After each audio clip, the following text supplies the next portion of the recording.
ओम नमः शिवाय। हर हर महादेव, हर हर महादेव, हर हर महादेव।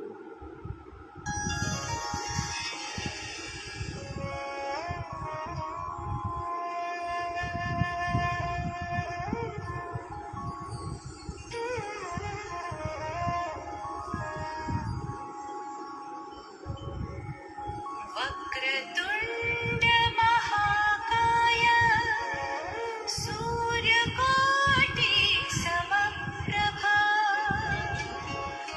निर्विघ्नं कुरु मे देव सर्वकार्येषु सर्वदा।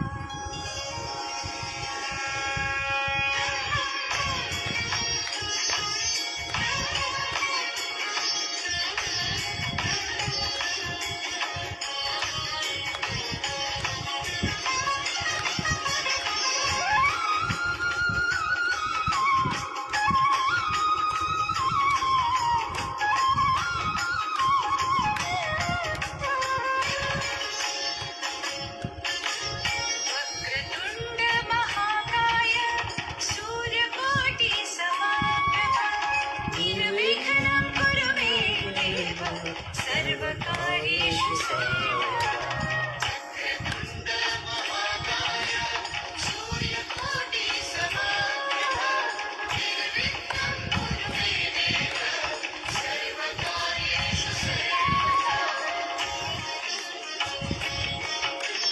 वक्रतुण्ड महाकाय सूर्यकोटि समप्रभा निर्विघ्नं कुरु मे देव सर्वकार्येषु सर्वदा। वक्रतुण्ड महाकाय सूर्यकोटि समप्रभा निर्विघ्नं कुरु मे देव सर्वकार्येषु सर्वदा।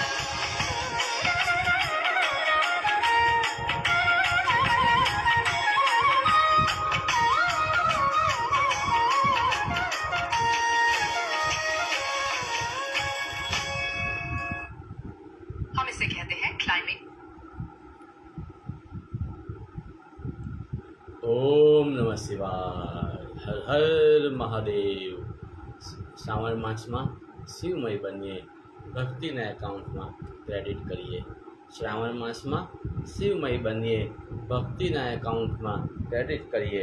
એ જ મહા આશયથી શિવ મહાપુરાણ કથાનું આપણે વાંચન કરી રહ્યા છે।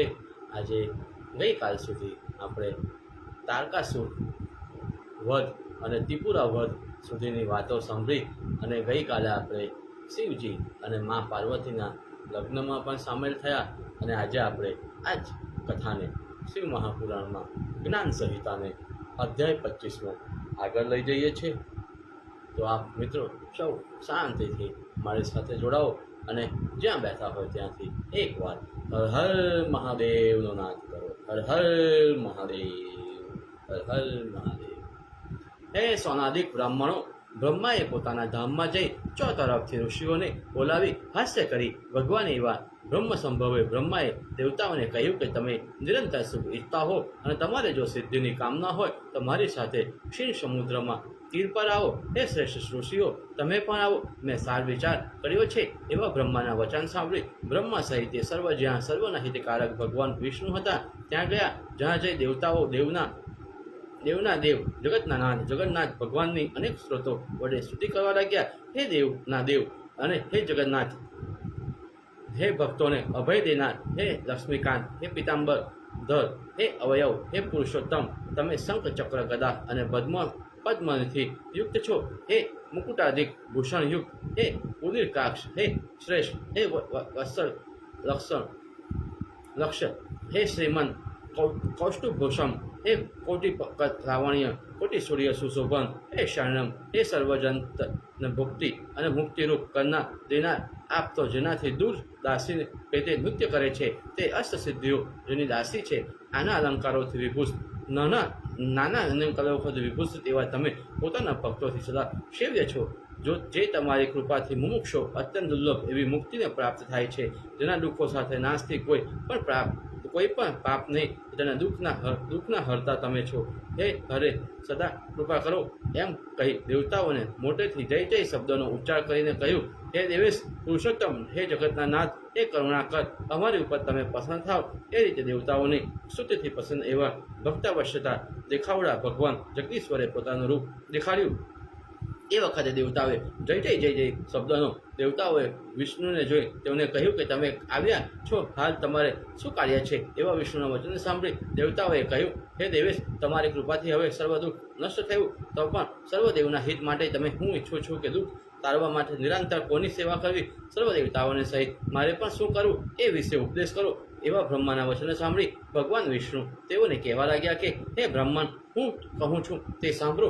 તે તમે પૂર્વે તે સાંભળ્યું છે, તો પણ તમને તથા દેવતાઓને ફરીથી કહું છું. દ્રશ્ય તો પોતાની મેરેજ દેખાય, એ વિશે તમે શું પૂછો છો? એ દેવતાઓ સદા સેવ્ય છો, તો સર્વ દુઃખને હરનાર એવા શંકર જ છે. તેથી તે જ રીતે મને તથા બ્રહ્માને પણ વિશેષ કરીને શંકરે કહ્યું છે. વળી ત્રિપુરનો વધ થયો તે વખતે તમે તેનું અદ્ભુત એવું કર્મ જોયું. એ લિંગમૂર્તિ મહેશ્વર દેવનો ત્યાગ કર્યાથી પાંડવ સહિત તારકાસુરના પુત્રનો નાશ પામ્યા. મેં પણ આ માયાથી મોહ પામાડી ધર્મથી દૂર કર્યા. એ રીતે શિવલિંગ પૂજા રહિત થયા, એટલે તે સર્વ નષ્ટ થયા. માટે સદા લિંગમૂર્તિ ધરનાર હરની પૂજા કરવી. એ દેવતાઓ નિરંતર જો સુખ ઈચ્છતા હો તો શ્રદ્ધાપૂર્વક નિરંતર શિવની પૂજા કરવી. દેવ સર્વ મંગલ લિંગમય છે અને રુદ્ર સર્વ લિંગમાં અંતર્યામી રૂપ રહ્યા છે. માટે પોતાની સિદ્ધિ ઈચ્છનારાઓએ નિરંતર શિવલિંગનું પૂજન કરવું. દેવ દૈત્ય તથા દાનવોએ સર્વ લિંગ અનાચાર્યથી સિદ્ધ થયા છે. એ બ્રાહ્મણ, આપણે પણ તેમ કરવાની સિદ્ધ થયા, તેમ તમને કેમ વિસ્મરણ થઈ ગયું? માટે સિદ્ધિ માટે તમે લિંગ પૂર્તિનું પૂજન કરો, તેથી સિદ્ધ થશે, એમાં સંશય નહીં. માટે હે દેવતાઓ, કોઈ પણ પ્રકારે પણ લિંગનું નિરંતર પૂજન કરવું. હાનિ પણ તે જ મોટું છિદ્ર પણ તે જ છે. અધર્મ પણ તેના મૂર્તા પર તે જ જણાવી છે. એ એક બ્રહ્મ મુહૂર્ત તથા ક્ષણ પાત્રમાં પણ શિવનું ચિંતન ન થાય. મહાદેવની ભક્તિમાં પરાયણ અને મહાદેવ વિશે નમ્ર ચિંતનથી મહાદેવનું સ્મરણ કરનાર મનુષ્ય ક્યારેય દુઃખનું પાત્ર થતા નથી. સુંદર અને વિવિધ પ્રકારના ઘર, નાના પ્રકારના આભરણવાળી સ્ત્રીઓ, તૃપ્તિપર્યત ધન, પુત્રી, પૌત્રાદિક સંતતિ, શરીર વિશે આરોગ્ય, વિવિધ પ્રકારના વસ્ત્રો, દિવ્ય વાહનો, અલૌકિક પ્રતિષ્ઠા, સ્વર્ગ નિવાસ, શાસ્ત્રમાં કહેલું આયુષ્ય, સારા મિત્રો તથા અંતે મુક્તરૂપી ફળ, એ જ સર્વ નિરંતર શિવ પૂજન કરનારને પ્રાપ્ત થાય છે. ભક્તિપરાયણ એવો જે માણસ નિરંતર લિંગ પૂજા કરે તેને સમગ્ર સિદ્ધિ પ્રાપ્ત થાય છે, તો તે પાપે કરી લિપ્ત થતો નથી. એ રીતે વિષ્ણુની આજ્ઞાથી દેવતાઓએ ભગવાન હરિને પ્રણામ કરી મનુષ્યને સર્વકર્મ કામથી સિદ્ધ એવા થવા માટે લિંગની પ્રાર્થના કરી. તે વખતે હરિની આજ્ઞાથી બ્રહ્માએ વિશ્વકર્માને કહ્યું કે હે દેવ, હે ઉત્તમ, તારે મારા વચનથી શુભ એવા લિંગની સર્વ દેવતાઓને દેવા. એ બ્રહ્માના વચન સાંભળી વિશ્વકર્માએ લિંગ બનાવી. અધિકાર પ્રમાણે બ્રહ્માની આજ્ઞાથી શિવના લિંગ સર્વ દેવતાઓને લીધા. હે ઋષિતમ, હે તે કહું છું, ઇન્દ્રપરાય મણિમય લિંગ પૂજાની પૂજા કરે છે. કુબેર સુવર્ણમય લિંગને પૂજે છે.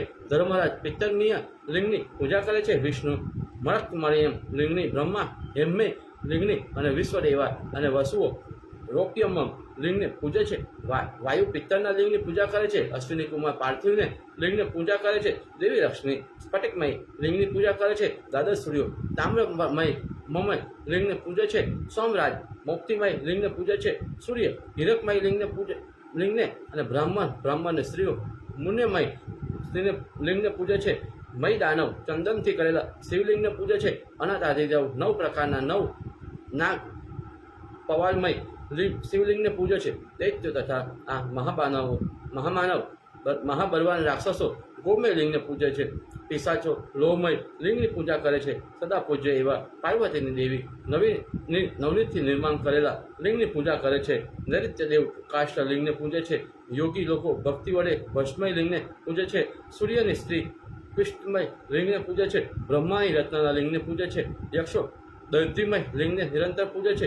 એવી રીતે લિંગ નિર્માણ કરી વિશ્વકર્માએ યથાઅધિકાર સર્વને આપ્યા. ત્યાર પછી તે સર્વ દેવ શૃંગી ગૌ બ્રહ્મા વિષ્ણુ તથા બીજા પણ સર્વ સિદ્ધિથી ઈચ્છતા દેવા મહાદેવની પૂજા કરવા લાગ્યા. એ રીતે દેવતાઓના હિતમાં કામ માટે અનેક લિંગ કરીને વિષ્ણુને અનંત શક્તિમાન બ્રહ્માને પૂજાની વિધિ બતાવ્યું. તે વિષ્ણુના વચન સાંભળી અત્યંત પસંદ થયેલા બ્રહ્મા દેવગણ સહિત પોતાના ધામ પ્રત્યે ગયા. વિષ્ણુ પણ તે રીતે પૂજાનો વિધિ બતાવી અંતર્ધ્યાન થઈ ગયા. બ્રહ્માએ સાવધાન થઈ એ પૂજા વિધિ કરનાર લોકોને ઉત્તમ ફળ મળે તે માટે વિધિ મારે કહેવો એ નિશ્ચય કરી ત્યાં આવી ઋષિ તથા સર્વ દેવતાઓને શિવ પૂજાની વિધિ કહ્યો. માટે હર સદા પૂજ્ય છે. ઇતિ શ્રી સ્કંદ પુરાણે જ્ઞાન સંહિતામાં ગુજ્જર ભાષામાં પૂજા વિદ્યમાન નામ 25મો અધ્યાય સમાપ્ત. અહીં આપણે સાંભળ્યું કે ત્રિપુરાનો વધ થયા પછી ભગવાન બ્રહ્મા વિષ્ણુ અને દેવાઓ પૂછવા જાય છે કે ભગવાન તમારા પતાવે અમે હવે અમારા દુઃખથી સુખી થયા છે અને હવે અમારે શું કરવું. તો તે સમયે વિષ્ણુજીએ અને બ્રહ્માજીએ જે આખી વાત દેવો અને અન્ય લોકોને સમજાવી તે આપણે અહીં સાંભળ્યું. હવે આપણે આગળનો અધ્યાય પર જઈએ છીએ. હે સુત હે મહાભાગ, તે પછી શું થયું? બ્રહ્માએ શિવજીની પૂજાનો વિધિ જે રીતે કહ્યો તે રીતે તમે મને કહો. એના સોનાકાજીનું વચન સાંભળી સુત તેઓએ કહેવા લાગ્યા કે જે રીતે તમે લોકોના કલ્યાણ માટે મને પૂછો છો તેમ વ્યાસજીએ પણ સનતકુમારને પૂછ્યું હતું. ત્યારે તે સનતકુમારે વ્યાસજીને પૂજાનો વિધિ કહ્યો હતો. તે વ્યાસજીને મને કહ્યું કે હું તમને કહું છું. સુત પુરાણિક ઋષિઓ પ્રત્યે કહે છે કે હે ઋષિઓ, હે દેવતાઓ, તમને સર્વકર્મથી શિવ પૂજાનો વિધિ હું કહું સાંભળો. બીજા સર્વ જંતુઓનો દુર્લભ એવા મનુષ્ય જન્મને પ્રાપ્ત થઈ તેમાં પણ દુષ્પ્રાપ્ય એવું અંગવૈકલ્ય રહિત સતકુરમાં જન્મ પામી માણસોએ પોતપોતાનું વર્ણાશ્રમ વિવિધ ધર્મ પાળવું. કેમ કે તે જાતિને કે કહેલા કે ધર્મ ઉલ્લંઘન કરવાથી જરૂર અનિષ્ટ ઉત્પન્ન થાય છે. તે વર્ણમાં વિહિત એવું કર્મ પર જ્યાં સુધી પ્રાપ્તિ થાય ત્યાં સુધી કરવું. કેમ કે હજારો કર્મ યજ્ઞથી ધ્યાન યજ્ઞ વિશેષ છે, હજારો તપ યજ્ઞથી જપ યજ્ઞ વિશેષ છે અને હજારો જપ યજ્ઞથી ધ્યાન યજ્ઞ વિશેષ છે. ધ્યાન યજ્ઞ જ્ઞાનનું સાધન હોવાથી એથી બીજું અધિક શ્રેષ્ઠ નહીં. તેથી યોગી જ્ઞાન દ્વારા અંતર્હૃદયમાં વસનાર એવા બ્રહ્મને જુએ છે.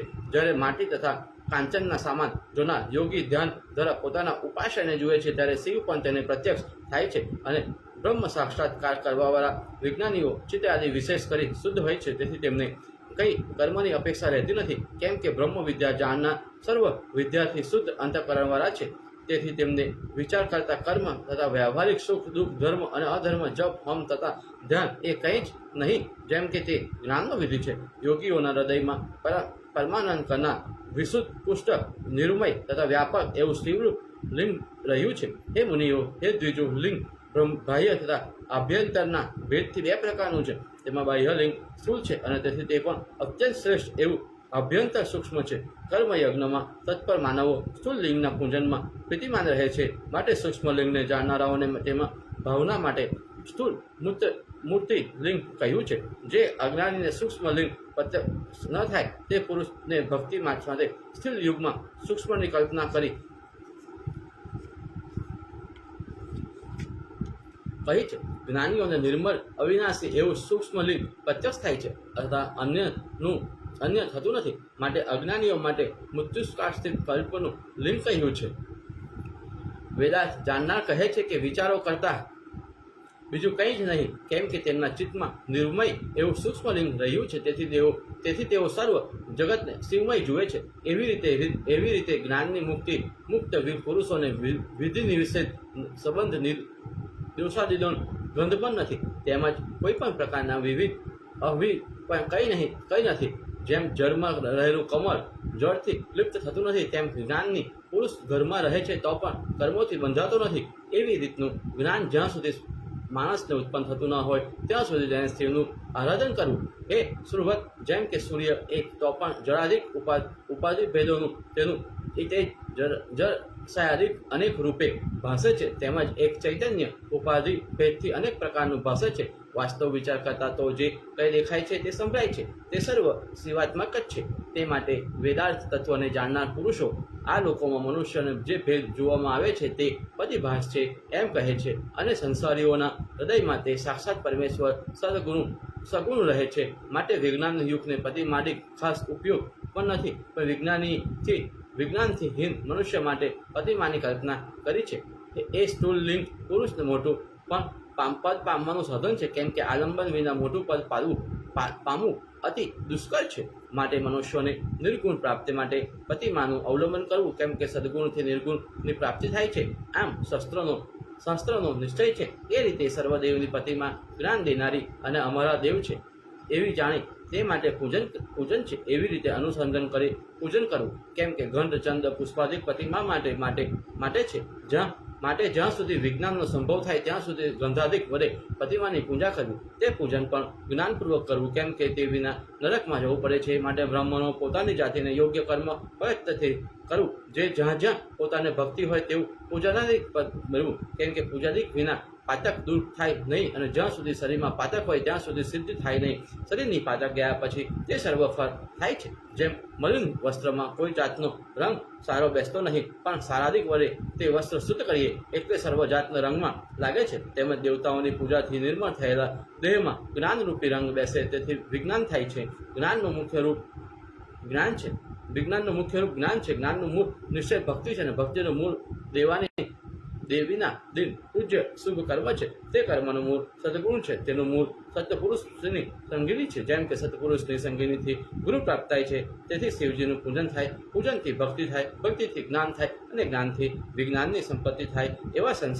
એમાં સંશય નથી. એ રીતે કર્મ કરી જ્યારે વિજ્ઞાન થાય ત્યારે અહંકારાદિક દૈત્ય પર્પજ નિવૃત્ત થાય. તે વખતે તેને હું, આ પુત્ર, આ મિત્ર, આ શત્રુ, આ ધન તથા આ સ્ત્રી એમ રહેતું નથી. તેને માન, અપમાન, લાભ, અલાભ તથા જય પરાજય પણ સમાન રહે છે. તૃષ્ણાદિ દ્વંદના દુઃખ રહિત બનીને એ શિવરૂપ થાય છે. શીતોષ્ણાદિ દ્વંદ પ્રાપ્ત થયા તો પણ તે વિજ્ઞાનવાનને સુખ તથા દુઃખ થાય નહીં. તે ઋષિશ્રેષ્ઠ વિધિ નિષેધને પણ તે જ્ઞાનીનો નાશ થાય છે. પણ લોકોમાં તથા ગૃહસ્થાશ્રમમાં રહેલાઓમાં એવો કોઈ વિરલ નહીં હોય કે જે ઋષિશ્રેષ્ઠ આ લોકમાં એવો કોઈ થાય તો તે દર્શન માત્રથી પાપને તરે છે. એવા વિજ્ઞાન રૂપ તીર્થને જ સત્પુરુષો વખાણે છે. એવા વિજ્ઞાનીઓ તીર્થરૂપ છે. મુચ્છિલાલમ દેવમ તેવા તીર્થ નથી, કેમ કે મુચ્છિલાલમ દેવ કાર્ય કરી પવિત્ર કરે છે અને વિજ્ઞાનની દર્શન માત્રામાં પવિત્ર કરે છે. માટે જ્યાં સુધી મનુષ્ય ગૃહસ્થાશ્રમમાં રહે ત્યાં સુધી મૂર્તિ પૂજન કરવું. માટે શિવની પ્રતિમાનું, આ પાર્વતીની પ્રતિમાનું, વિષ્ણુનું તથા સૂર્યનું, ગણપતિનું કે ઉત્તમ એવા પંચામૃતનું પૂજન કરવું અથવા શિવનું પૂજન કરવું. કારણ મૂળ સર્વથી વિશેષ છે.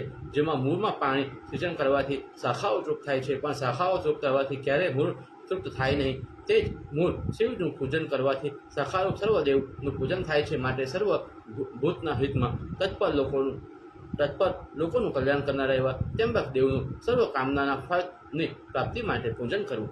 એથી શ્રી શિવ પુરાણે જ્ઞાન સંહિતામાં ગુર્જર ભાષાએ પૂજા પ્રકરણ નામ અધ્યાય સમાપ્ત.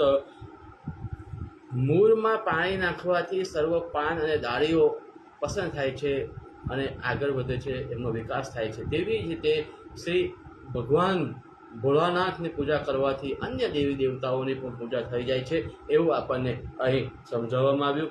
મિત્રો, હું આગળ પણ કહી ચૂક્યો છું કે શિવ પુરાણ કથા વાંચતી વખતે જો હું કોઈ મારા મંતવ્યો, મારા કોઈ વિચારો રજૂ કરું આપની સમક્ષ, અને જો આપ એ વિચારને સંમત થાવ છો, એ વિચાર સાથે આપને યોગ્ય લાગે છે, તો એ માં સરસ્વતીની કૃપા સમજજો. શ્રી બ્રહ્મા, શ્રી વિષ્ણુ અને શ્રી મહેશની કૃપા સમજજો. માં સરસ્વતીના આશીર્વાદ સમજો. પરંતુ જો કોઈ વિચાર સાથે સંમત થતા નથી તો મને તમારું નાનું બાળક, શિવનું નાનું ભક્ત સમજી મને માફ કરજો.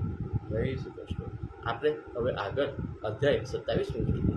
એ શ્રેષ્ઠ ઋષિઓ, આ પછી સુખવાહ એવા પૂજાના વિધિવાળા પાપ નાશ કરનારી હું કથા કહું છું, એ સાંભળો. સૂર્યોદય પહેલાં 6 ઘડીનો વખત બ્રહ્મ મુહૂર્ત કહેવાય. તે વખતે ઉઠી ગદાધર એવા વિષ્ણુને યાદ કરી પછી તેની આવી રીતે પ્રાર્થના કરવી. હે દેવેશ, હે અંતર હૃદયમાં શયન કરનાર, હે લક્ષ્મીપતે, ઊભા થાવ અને જગતનું મંગળ કરો.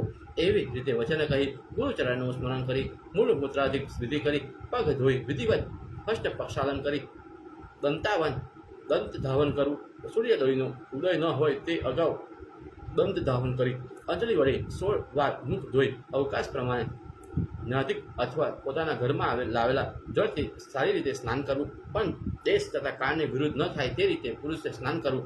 એ વિપ્રો, રવિવારે દિવસે શ્રાદ્ધાદિન સંક્રાંતિ અને ગ્રહણના દિવસે 16 મહાદાન દેવા, તે દિવસે તીર્થમાં ઉપવાસને દિવસે તથા સૂતકમાં ઉષ્ણરક્તને સ્નાન ન કરવું તેમજ નિષિદ્ધ વારને જો કોઈ કર્મથી તેલ ભંગ્ય ન કરવું, રવિવારે દિવસે તેલ ભંગ્ય કરે તે સંપત્ત થાય છે, સોમવારને નર તૈલાભ્યંગ કરે તો ક્રાંતિને પામે છે, ભોમવારને દિવસે તૈલાભ્યંગ કરે તો મૃત્યુ પ્રાપ્ત થાય છે, બુધવારના દિવસે તૈલાભ્યંગ કરો તો પુરુષ લક્ષ્મી પામે છે, ગુરુવારના દિવસે તૈલાભ્યંગ કરો તો દરિદ્રતાને થાય છે, શુક્રવારે દિવસે તૈલાભ્યંગ કરનારને દુઃખને પામે છે અને શનિવારને દિવસે તૈલાભ્યંગ કરો તો સુખ પ્રાપ્ત થાય છે. એવી રીતે વાર અધિક ફળનું કહ્યું એ ઋષિશ્રેષ્ઠ અશક્ય હોય એવી આ રીતે તૈલાભ્યંગ્ય કરવું તે હું તમને કહું છું સાંભળો. રવિવારના દિવસે તેલમાં પુષ્પ નાખીને, ગુરુવારે દુર્વામાં, ભોમવારે દિવસે રજમાં તથા શુક્રવારેના દિવસે જલબિંદુમાં નાખી અશક્યને તૈલાભંગ્ય કરવું,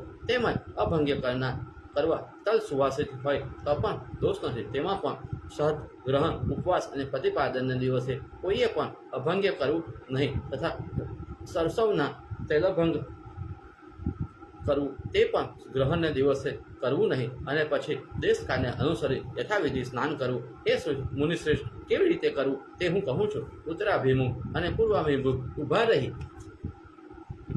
બીજાનું પહેલ વસ્ત્ર પોતાનું હોય તો પણ તેનાથી સ્નાન કરવું નહીં. પારકું પડેલ ઈચ્છિત અને રાત્રિએ પહેલ પણ પાછું ધોયેલ હોય તો તેનાથી સ્નાન કરવું. તેમાંથી પ્રથમ પગ ધોઈને તે પછી આચમન કરવું, પછી આહ્વાન કરી તીર્થોનું સ્મરણ કરવું, ત્યાર પછી સ્નાનાંકાલે તથા સદા અનાથે પ્રયોગ કરી ઉચ્ચ પ્રથમ મસ્તક પર જળસિંચન કરવું. તે વખતે ગંગાધિક તીર્થ વિલયોની વિધિપૂર્વક પાઠ કરી બધા અંગ વિશે જળ નાખી વળી માર્જન કરવું. તે સમયે મોતીક્રાંતિથી અવયવ શુદ્ધ કરી મતિમાન પુરુષે હાથ પગ ધોઈ નાખી તે પછી આચમન કરી ગંગા વિષ્ણુનું સ્મરણ કરવું. ત્યાર પછી ધોયેલું વસ્ત્ર ધારણ કરી વળી આચમન કરવું. પછી ગોમ્યાદિકથી ઉપાર્જન કરેલા શુદ્ધ પ્રદેશમાં જઈ ત્યાં ધાબળાના ઊનના વસ્ત્રથી બિરાજેલું યુક્ત શુદ્ધ કાષ્ઠથી ઉપાર્જન કરેલા પ્રદેશ પર જઈ ત્યાં ધાબળાના ઊનના વસ્ત્રથી બીજાવેલું યુક્ત શુદ્ધ કાષ્ઠથી ઉપાર્જન કરેલા શુદ્ધ પ્રદેશ પર જઈ ત્યાં ધાબળાના ઊનના વસ્ત્રથી બિછાવેલું યુક્ત શુદ્ધ કાષ્ઠથી ઉત્પન્ન કરેલ વાસણ રાખવું. આ સર્વ કામનાના ફળને દેનાર એવું વિચિત્ર પ્રકારના આસન કરવું.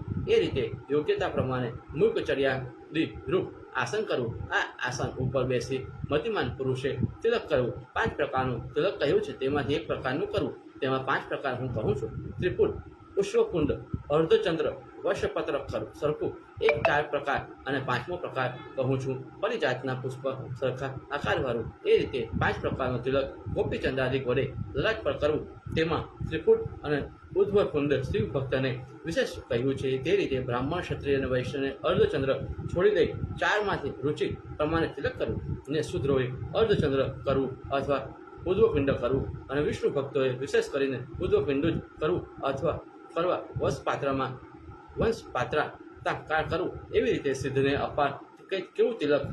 કારણ જપ, તપ અને દાનથી તિલકની સફળ થાય છે. કોઈ વખતે તિલકનો અભાવ હોય તો પણ જળનું પણ બ્રહ્માદિક વર્ણને કહેલું તિલક કરી પછી વિહિત કરવું. પોતાનું કર્મ સંપાદન કરી શિવનું આરાધના કરવું. પછી મંત્રપૂર્વક 3 વાર આચમન કરવું અથવા તો ગંગા વિષ્ણુને રીતે ઉચ્ચારણ કરતા 1 વાર આચમન કરવું. એ રીતે કહેલા આચમનના વિધિમાં મનુષ્યએ આત્માત્માયમ સ્વાહા, શિવાત્માયમ સ્વાહા, વિદ્યાત્માયમ સ્વાહા એ રીતે ચતુર્થાથ પદ ગ્રહણ કરવું. પછી પૂજા માટે અર્ધોયક લેવું. બીજી પણ શક્તિ પ્રમાણે જે કંઈ વસ્તુ હોય તે સામે રાખી ધૈર્ય રાખવી. ત્યાં બેસવું.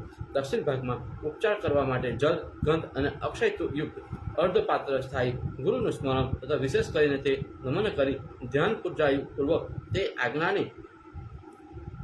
લઈ અથરાજ એ પ્રયોગનો ઉચ્ચાર કરી જે કંઈ કામના હોય તેના ઉદ્દેશને ભક્તિથી પરિવાર સહિત શિવની પૂજા કરવી. શંખને નૈદવાદિક મુદ્રામાંથી મુદ્રા વડે દેખાડી પ્રથમ સિદ્ધિ થતા બુદ્ધિ સમન્વિત એવા વિઘ્નહર દેવીની સિંદૂર અને પુષ્પથી પૂજા કરવી. એ રીતે લક્ષ લાભના નામક સેવક સહિત ગણપતિની પૂજા કરી વળી તેમને પ્રણામ કરવા. પછી ભાઈ સહિત નંદિકેશ્વરની દેવની પાસે ક્ષમા માંગી પરમ ભક્તિની પૂજા કરી નમસ્કાર કરી સદા દ્વાર પર રહેલા મનોહર નામના દ્વારપાલની પૂજા કરવી. ત્યાર પછી ચંદન, પુષ્પ, ધૂપ, દીપ તથા વિવિધ પ્રકારના નૈવેદ્યથી સજાયેલી શિવ પાર્વતીની પૂજા કરી તેને નમસ્કાર કરી તે શિવજીની સમીપે જવું.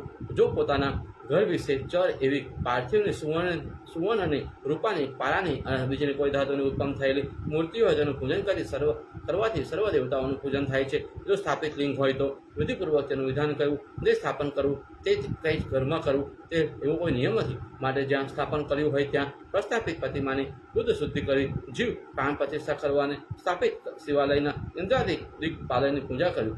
સદા ઘેર શિવજીનું પૂજન ઓમ નમઃ શિવાય એ મૂળ મંત્રના પ્રયોગથી કરવું. ઘરમાં લિંગનું પૂજન કરવામાં દ્વારપાલાદિક પૂજાનો નિયમ નથી, કેમ કે તે વિશેષ સર્વ રહ્યું છે. પૂજા વખતે અંક તથા પરિવારયુક્ત દેવનું આહ્વાન કરી તેની પૂજા કરવી એમાં બીજો કોઈ નિયમ નથી. તે પૂજન કેવી રીતે કરવું તે કહું છું. શિવની સમીપે જઈ આસન કલ્પી ઉત્તરાભિમુખ બેસી આચમન કરવું. એ પછી હાથ ધોઈ પ્રાણાયામ કરી પંચાક્ષર મંત્રની 10 વખત આવૃત્તિ કરી પોતાનો સારું ઈચ્છનાર માણસને પોતાના આરંભે દૈવાધિક 5 મુદ્રા કરવી. એ 5 મુદ્રા દેખાડી પછી પૂજા વિધિ કરવો. તે વખતે દીવો કરી ગુરુને પ્રણામ કરી પછી બ્રહ્માસન, ભદ્રાસન, ઉત્તાસન તથા પર્યકાસન બાંધી સુખ થાય તે રીતે આસન બંધ થઈ વળી અત્રાધિક પ્રયોગનો ઉચ્ચાર કરી પૂજા વટુ બ્રહ્મચારી પાસે કરાવી. પછી પોતે જ પાછી કરવી. તેમાં ઘરમાં પૂજા કરવાનો નિયમ નથી. પછી એક ચિત્તવાળા થઈ તેને સ્થિર થઈ અદ્યપાત્રથી ઉત્પન્ન એવા લિંગને નવડાવવું. એ રીતે યથાવિધિ પૂજા કરી નીચેના મંત્ર વડે દેવનું આહ્વાન કરવું. તે મંત્ર કૈલાસના શિખર પર રહેલા પાર્વતીના પતિ ઉત્તમ યથોયુક્તવાળા દેવ નિર્ગુણ ગુણરૂપી 5 મુખવાળા 10 ભુજવાળા અને 3 નેત્રયુક્તવાળા વૃષભ અને ધ્વજાવાળા કપૂર સરખા ગૌર દિવ્ય ચંદ્રમુખવાળા જટાયુ ધારણ કરનાર ભાગ્યચર્મના ઉત્તરેથી શોભતા ગજ ચર્મનું વસ્ત્ર ધરેલા શુભ વાસુડિક નાગનો વિતરાયેલા બિના ડાકી કે કરી ભૂષિત ખોપરી છે. હાથમાં જેને ડમરું યુક્ત કંઠમાં રહેલા ગરલથી શોભિતા 8 સિદ્ધિઓ જેની આગળ નૃત્ય કરે છે એવા જય જય જય જય એવા શબ્દ કરતા પોતાના ભક્તોથી સેવિત દુઃખ સહ એવા તેજથી સંબંધ દેવતાઓથી સેવાયેલા સર્વ પ્રાણીઓના ક્ષણ એવા યોગ્ય પસંદ મુક્ત કમરવાળા વેદ તથા શાસ્ત્રોને યથા ગાયેલા એવા શિવનું આહ્વાન કરું છું. ઇતિ શ્રી શિવ પુરાણે જ્ઞાન સહિતામાયમ ગુજ્જર ભાષાયમ પૂજા વિધિવર્ણમ અધ્યાય સમાપ્ત. બોલો હર હર મહાદેવ. ઓમ નમઃ શિવાય. ઓમ નમઃ શિવાય. હવે આપણે આગળના અધ્યાય ઉપર આગળ વધીએ છીએ. હે સોનાલિક બ્રાહ્મણો, પછી ધૈર્યપાત્રના જળ વડે ઉત્તમ એવા શિવલિંગ ઉપર સિંચન કરવું અથવા તો ઉપર જય પ્રક્ષેપ કરવો. એ રીતે કહેલ ધ્યાનમાં અશક્ત હોય તો તેને યથોક્ત રૂપવાળા કલ્યાણ કરનાર શિવનું આહ્વાન કરવું. એ રીતે સૂક્ષ્મ મંત્રનું ઉચ્ચારણ કરવું. એમ કહી વિધિપૂર્વક ષોડશમાં 5 ઉપચાર કરવા ને પૂર્વ કહેલા રૂપમાં ધ્યાન વડે આસન કલ્પવું. શિવાય ઈદમાસનમ એવી રીતે ચતુર્પદ વડે કર્મથી સર્વ કરવું. પછી પરમાત્મા એવા શિવને પાદ્ય આપવું. તે પછી ગુણરૂપી શંભુને આચમન લઈ પછી દુર્ગાદિક 5 દ્રવ્યોથી હર્ષથી શંકરને સ્નાન કરાવવું. એવી રીતે કે કાં તો યથાયોગ્ય વેદ મંત્રથી નામ મંત્રોથી ચતુર્ય પદથી શિવ અર્પણ કરવું. દૂધ, દહીં, ઘી, મધ અને તથા સાકર 5 દ્રવ્યોને દરેકના મંત્રો વડે શંકર ઉપર અર્પણ કરવા. એ રીતે પોતાના અભિલાષ પ્રમાણે દરેક દ્રવ્ય શંકર ઉપર અર્પણ કરવા અથવા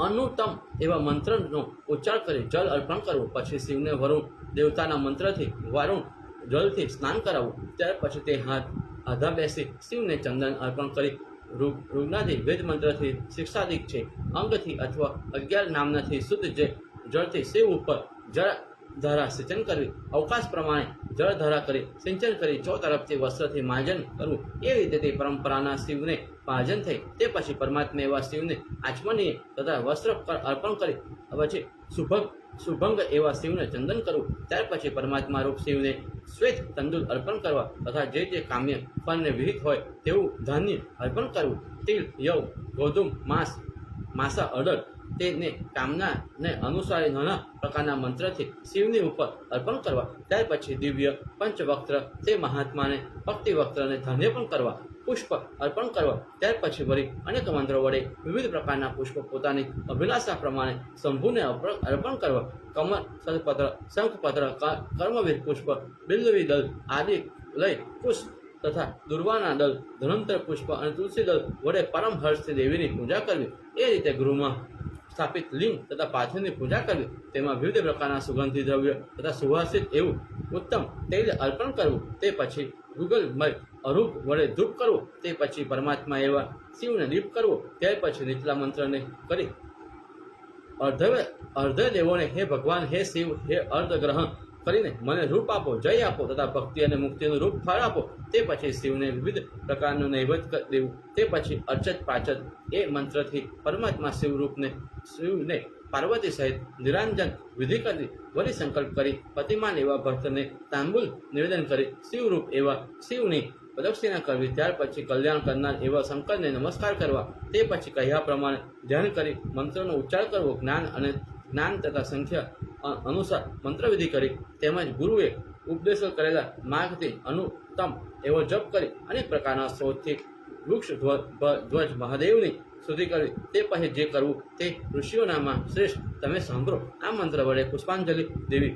અજ્ઞાનથી કે જ્ઞાનથી જે કંઈ છે તે જપ પૂજાધિક કર્યું હોય તે વધુ સંકટ છે. હે તમારી કૃપાથી સફળ થાઓ, હે ભૂતનાથ મને પ્રસન્ન થાઓ, એમ કહી પુષ્પાંજલિ સમર્પણ કરી વિધિપૂર્વક ક્ષમા માંગવી તથા કહેવું કે હે દેવ, પૂજા સમયે ફરી તમારે આવવું એમ કહી પૂર્વ કહ્યા પ્રમાણે રૂપવાળા શિવને વિસર્જન કરવા. ઇતિ શ્રી શિવ મહાપુરાણે જ્ઞાન સહિતામાય ગુજ્જાર ભાષામાં પૂજા વિધિ વર્ણનમ અધ્યાય સમાપ્ત. હવે આપણે આગળની કથા સાંભળીએ છીએ. હે વ્યાસ શિષ્ય, હે મહાભાગ, કયા સાધનથી પૂજ્ય કરેલા શંભુ શું ફળ આપે છે તે તમે યથાર્થ મને કહો.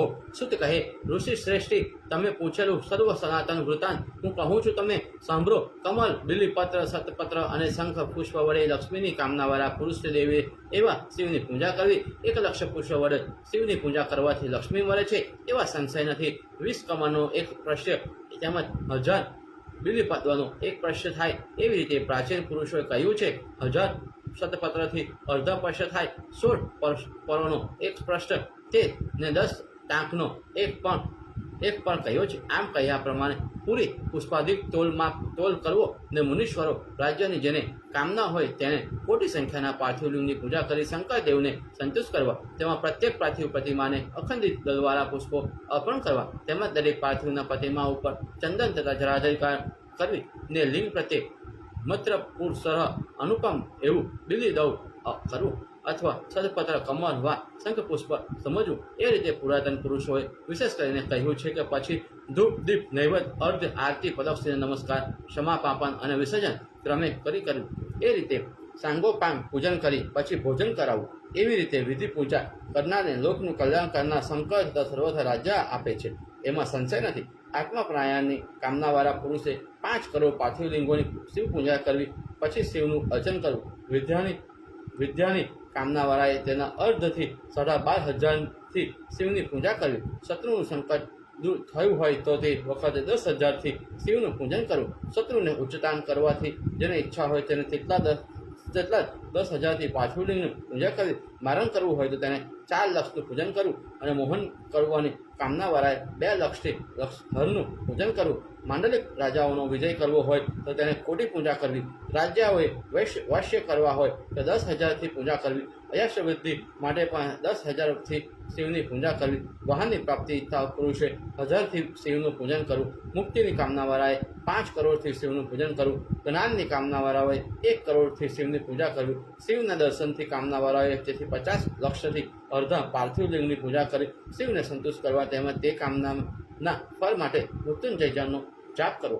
તે મૃત્યુંજય જપ પંચ લક્ષ મંત્ર તથા શિવ પ્રત્યક્ષ દર્શન આપે છે. તેમાં લક્ષ મંત્રથી દેહ શુદ્ધ થાય છે, બીજા લક્ષથી જાતિ સ્મરણ થાય છે, ત્રીજા લક્ષ થવાથી કામનાનું જ્ઞાન પ્રાપ્ત થાય છે અને ચતુર્થ લક્ષ કરવાથી સ્વપ્નમાં દર્શન થાય છે. જ્યારે 5 લક્ષ થાય છે ત્યારે સાક્ષાત શિવ આગળ આવી ઊભા રહે છે. એ જય મૃત્યુંજયનો મંત્ર 10 લક્ષ થાય ત્યારે પૂર્ણ થાય છે. મુક્તિની કામનાવાળા જો તેને દર્ભથી કામનાવાળા હોય તો તેને દુર્વા માટે શિવનું પૂજન કરવું. પુત્રની કામનાવાળા હોય તો તેને દુતારાઓના પુષ્પની શંકરનું પૂજન કરવું. ધંતુરામાં પણ રાતિ દાંડીવાળો હોય. ધંતુરો પૂજનમાં શુભ ફળ દેનારો કહ્યો છે. અગસ્ત્યના દિવસે જે શિવની પૂજા કરે છે તેનો યશ વૃદ્ધિને પામે છે અને તુલસી વડે જે શિવની પૂજા કરે છે તે આલોકમાં પણ ભોગ અને પરલોકમાં પણ મુક્તિ ફળ પ્રાપ્ત થાય છે. તેમજ આંકડાના પુષ્પ પ્રતાપે કુંભજ અને કલહાર પુષ્પથી જે પૂજા કરે છે તે પણ ભુક્તિ અને મુક્તિરૂપ ફળને પામે છે.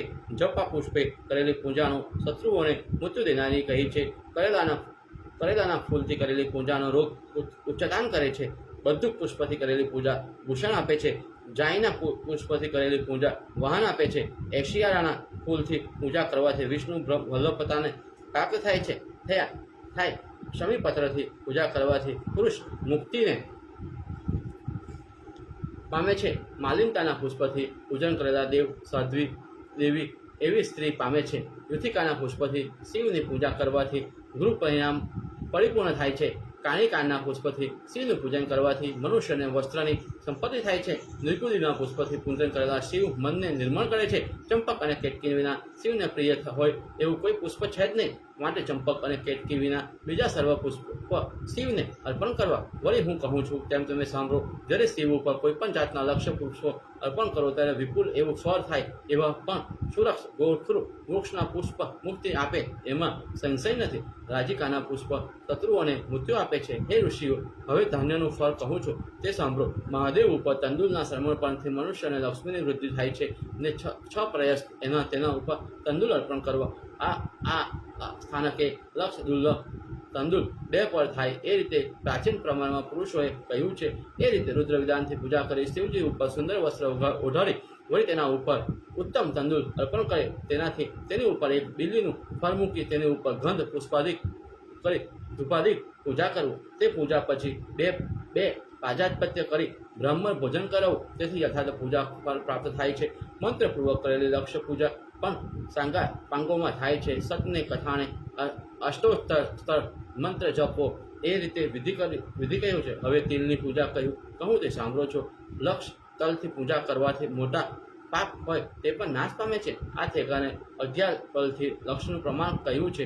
તે પૂજન તો હિતની કામનાથી પૂર્વની પેથે જ કરવું. પૂજન કરનારા બ્રાહ્મણોની જે પૂજા કરવી તે મોટા પટાકાથી કરવી. તે 8.5 પશ્ય અથવા 2 પરથી પણ પૂજ્ય કરવી એમ પ્રાચીનોએ કહ્યું છે. એ યવની પુરુષે પ્રાજાપત્ય એવા દ્રવ્યથી બ્રાહ્મણ ભોજન કરાવવું. તેમજ ગોમધુની પૂજા ઉત્તમ કહેલી છે થાય છે. 4 આધકનો દ્રોણ, 4 પસંદનો આધાર ને 4 કુડવનો પ્રસાદ થાય છે. જે લોકોમાં વિશેષ રીતે સિદ્ધ છે તે પૂજા પછી પણ પાજાત્ય જેટલા દ્રવ્યથી બ્રાહ્મણ ભોજન કરાવવું. તે રીતે જ મગની પૂજા શિવ ભક્તોને સુખનો વિસ્તાર કરે છે. 7 પ્રહસ્ત અને અથવા 2 પદ અડધા પુરુષે અડધા 7 પદથી પુરાતન પુરુષોએ લક્ષ્ય સંખ્યા કહી છે. અલગથી પૂજા થઈ રહી 11 બ્રાહ્મણને ભોજન કરો. સર્વના સાક્ષી એવા પરમાત્માનું પ્રેમ કાંગે નામના ધાન્ય વડે પૂજન કરવાથી ભક્તના ધર્મ તથા અર્થ વૃદ્ધિ પામે છે. આ ઠેકાણે એક લક્ષ્યથી રાજગરા નામના ધન્યથી કરેલું પૂજન શત્રુને મૃત્યુ કરનાર કહ્યું છે. આમાં ફળયુક્ત શત્રુઓનું મરણ થાય છે એમ કહ્યું છે. તે પૂજનને અંતે 101 બ્રાહ્મણ જમાડવા અને એક કહ્યું છે. અને 1 ગાય તથા બલિદારી બળદ આપવું. મળીથી કરેલી પૂજા શત્રુનો નાશ કરનારી કહી છે. એ રીતે વિવિધ પ્રકારના ધન્યોથી શંકરનું પૂજન કરવું. તે ઋષિઓના અધિક બલિથી કરેલી શિવની પૂજા નાના પ્રકારના સુખ કરનારી છે. એમાં શુદ્ધ પૌરાણિક વચન સાંભળી ઋષિ સવાધિક બ્રાહ્મણોએ તેને આવી રીતે કહ્યું છે. હિત કરનાર એવું લક્ષ્ય પુષ્પમાં તમે કહો છો. એવા સૌનાધિક વચનના સાંભળી શુદ્ધ પૌરાણિક આવી રીતે વચન કહેવા લાગ્યા છે કે હે શ્રેષ્ઠ ઋષિઓ, પુષ્પના પ્રમાણ માટે હું કથા કહું છું તે તમે સાંભળો. સૂક્ષ્મ પરિણામ જાણનાર વ્યાસે લક્ષ્ય સંખ્યા કસુંબી પુષ્પ વડે પસસનું પ્રમાણ કહ્યું છે. તેવા 11 પસસનું જોઈતું પ્રમાણ કહ્યું છે. ઉથિકાનું પણ તેટલું પ્રમાણ કહ્યું છે. રાજીકાનું તેથી અર્ધ પ્રમાણમાં 20 પ્રશસ્તનું ઉત્તમ એવું મલ્લિકાનું પ્રમાણ છે. તિલ પુષ્પનું પ્રશસ્ત પણ નુન્ય માનવું. કર્મવીર પુષ્પથી તેનું બમણું માનવું. તેટલું જ નિગૃઢ પુષ્પથી પ્રમાણ માનવું એમ વિધાન પુરુષોએ એમ કહ્યું છે. કર્ણિકાર તથા શીર્ષ પુષ્પમાં પણ એટલું જ પ્રમાણ છે. તે બધું પુષ્પમાં 10 પ્રશસ્તનું પ્રમાણ છે. ઇત્યાદિ વિવિધ પ્રકારના પ્રમાણમાં જોઈ પછી પૂજન કરવું. એવી રીતે સર્વકામનાથી સમૃદ્ધિ માટે પરમેશ્વર એવા શિવનું પૂજન કરવું. હવે આ પછીના જેના શ્રવણ માત્રથી પુષ્પનું કલ્યાણ થાય છે એવી ધારા પૂજાનું ફળ હું કહું છું. શિવાની વિધાન વિધાનપૂર્વકની પૂજા કરી તે પછી તેને ઉપર જળાધાર કરવી, કેમ કે જળ સંબંધી સંતાપથી શાંતિ માટે જળધાર શુભ છે. માટે સંત રુદ્રીય મંત્ર કરી નમસ્તે રુદ્ર એમ એકાદશે અનુવાક્યાત્મક રીતે રુદ્ર જપથી પુરુષ સુક્તિથી પરિણામો રુદ્ર હેરદી ઇત્યાદિ પાશુપતિ આગોમઠ મંત્રોથી જળ ધારાકી કરી સુખ તથા સંતાન વૃદ્ધિ માટે ઉત્તમ એવા ધારા પૂજન કરવું. અને જો 1000 મંત્રો સુધી શિવની ઉપર ઘીની ધારા કરો તો વંશનો વિસ્તાર થાય છે. તે જ રીતે 10,000 મંત્રો સુધી શિવનું પૂજન કરવું. તેથી પ્રમેય રોગથી શાંતિ થાય છે અને મનને ઈચ્છિત ફળ એવું પામે છે. જ્યારે કોઈ પુરુષ નપુંસકપણાને પ્રાપ્ત થયો હોય ત્યારે ઘીની શિવથી પૂજન કરવું, બ્રાહ્મણ ભોજન કરવું, રજપત્ય કરવું તથા વિશેષ કરીને કેવળ દૂધની ધારા કરે તો નપુંસકપણાની મુક્ત થાય છે. બુદ્ધિ જળ થઈ ગઈ હોય તો સકરા મિશ્રિત દૂધની ધારા કરવી. કોઈ શરીરને વિશે અભિચારિદળ કર્યું હોય તો તેને 10,000 મંત્રો વડે શિવજીની ઉપર ધારા પૂજન કરવું. અથવા શરીરમાં અકસ્માત ઉચ્ચપાન થયું હોય તો કોઈ પણ ઠેકાણે તે મનની પ્રીતિ થાય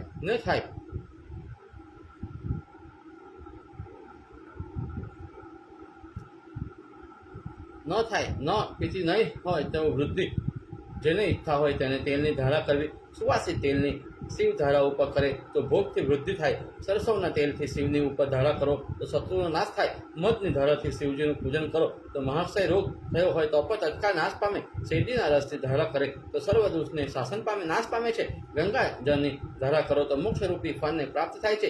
એ સર્વ મૃત્યુંજયના શુભ એવી ધારાઓ જે કહી છે તે વિદ્યમાન સહિત 10,000 મંત્ર પૂર્વક કરી અંતે 11 બ્રાહ્મણોને ભોજન કરાવું. તેથી સર્વ સફળ તે વગર થાય નહીં. હે મુનીશ્વરો, જે તમે મને પૂછ્યું હતું તે સર્વ મેં તમને કહ્યું. ઉપર કહ્યા પ્રમાણે જે પૂજાવિધ કરે તે સર્વ પાપથી મુક્ત થાય. સર્વના હિત માટે તમને આ કહ્યું.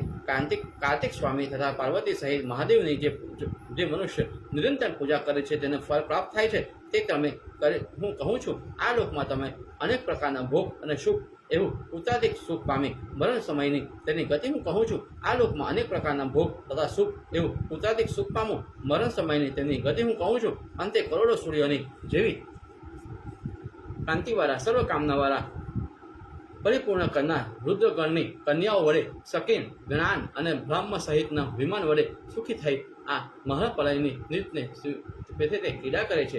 ઇતિ શ્રી શિવ મહાપુરાણે જ્ઞાન સંહિતામાં ગુજર ભાષાયામ પૂજા વિધિ વર્ણમ નામેક સ્ત્રોત અધ્યાય સમાપ્ત. ભગવાન ઉપર કયા પુષ્પો, કયા ધાન્યો, કયા પ્રવાહીઓ ચડાવવાથી ભગવાન કયું આપણને ફળ પ્રાપ્ત કરાવે છે તેની આપણને પૂજા વિધિ વર્ણન આ અધ્યાયમાં આપણે શ્રવણ કરી. આગળના અધ્યાય પર જતા પહેલાં થોડી સમય આપણે શિવમય બનીએ, શિવજીને આપણે યાદ કરીએ. એ રીતે આપણે થોડા શિવમય બનીએ. એ રીતે આપણે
ઓમ નમઃ શિવાય. હર હર મહાદેવ.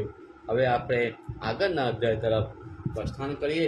હે શ્રુત, તમે શંકરનું મહામત્ય અમને કહ્યું, શંકરનું સર્વ મહામત્ય અમને કહ્યું, માટે તમે ધન્ય છો, કુચકુચ્ય છો તથા મહાપુણ્યવાન છો. તમે આ રીતે કહ્યું તે ચંપક તથા કેતરી શિવને પણ યોગ્ય નથી.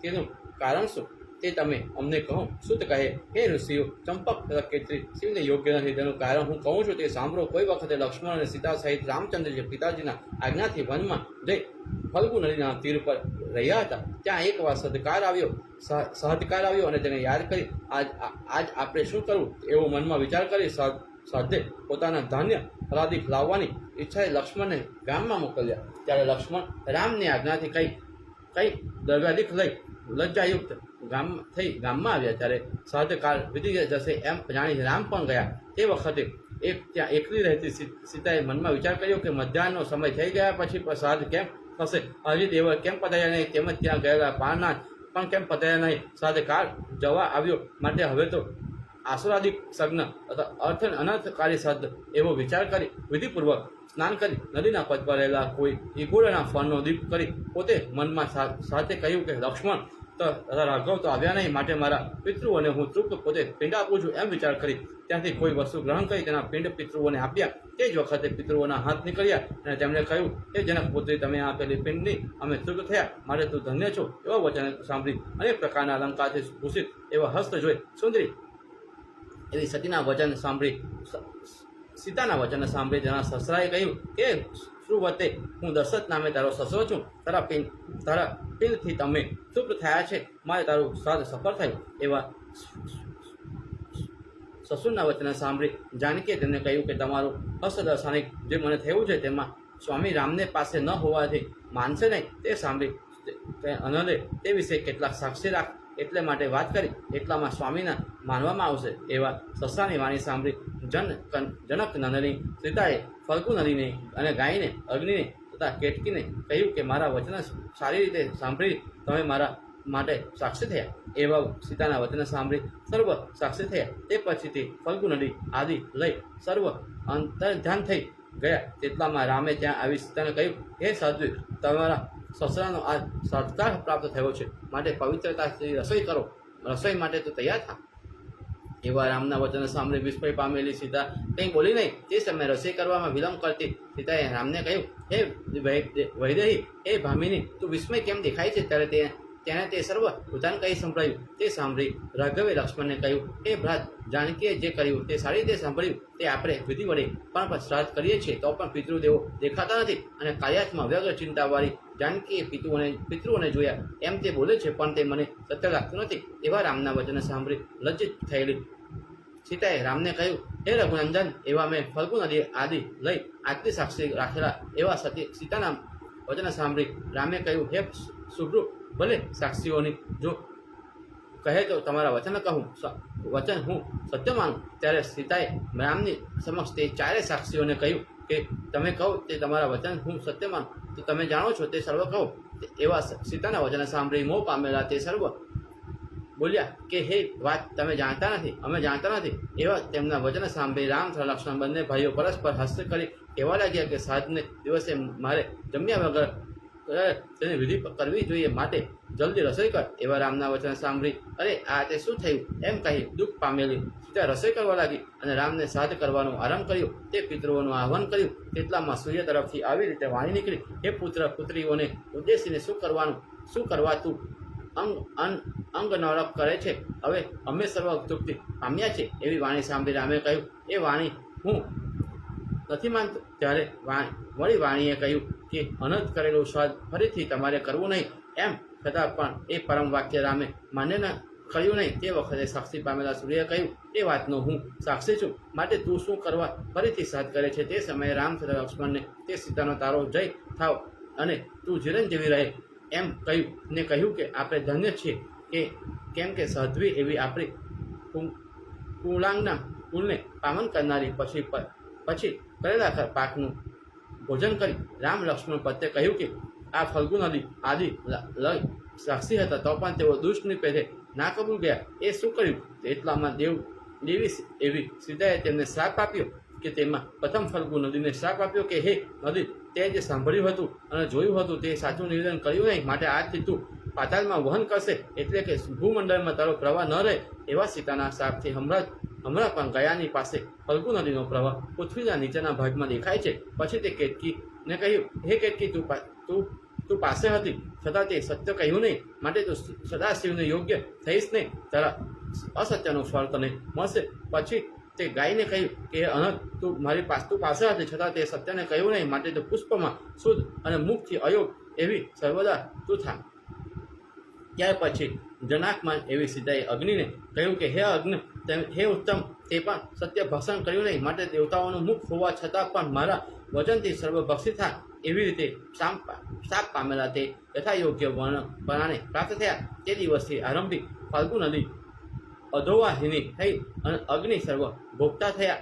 કેતકી શિવને માટે અયોગ્ય થઈ અને ગાય પણ એ રીતે તેને કહ્યું હતું તેવી થઈ. આ સર્વ કેતકીના શ્રાપનું પણ કારણ છે. કારણ મેં કહ્યું. આ પછી ચંપકનું કારણ કહું છું.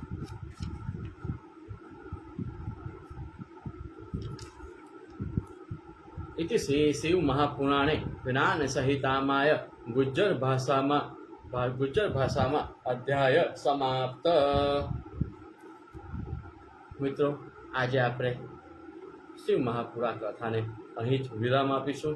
આપ સૌ શિવ ભક્તો આપ જ્યાંથી આ કથા સાંભળી રહ્યા હોય ત્યાં આપના પ્રિયજનો, સ્વજનો અને મિત્રો સાથે સુખ, સમૃદ્ધિ અને જ્ઞાનની પ્રાપ્તિ કરો.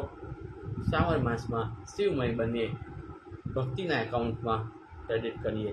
શ્રાવણ માસમાં શિવમય બનીએ, ભક્તિના એકાઉન્ટમાં ક્રેડિટ કરીએ.